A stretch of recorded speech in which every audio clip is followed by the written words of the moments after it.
Well, when I first put them out here, well, I walked around the electric fence to make sure that it was all still up and good and everything.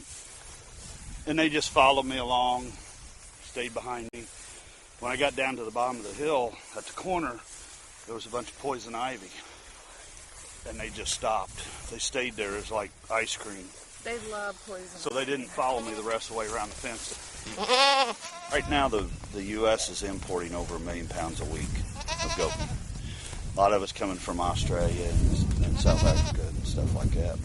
It's easy to get into the goats because compared to a cow, you know, you may spend $100 on a goat or $1,000 on a cow. They're smaller, you know, 100 to 150, 60, 70 pounds, whereas a cow's over 1,000 to 1,500 pounds. So you've got an animal that you can handle, whereas a cow will handle you. So we thought as we got older, why then that would allow us to stay in animal business, you know, and deal with... Be able to physically handle them. Yeah.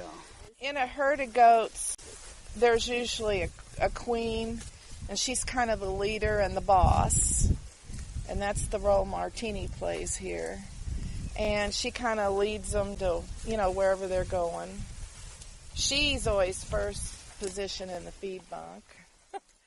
We call her greeter goat because when we had them up there, she found a place to get out. And every time you drive up, she'd be out. She'd come see you. So we named her greeter goat. The llamas are more here for an intimidation factor.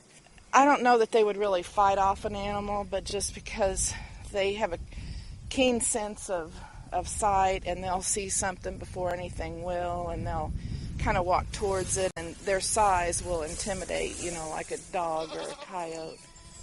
They're just kind of naturally curious because after we feed them, if you set out on a bucket at night, they'll all come up to you and they want scratched and they'll like nibble on your shirt and they just come up to, and they say goats are really smart. They say they're one of the smartest animals.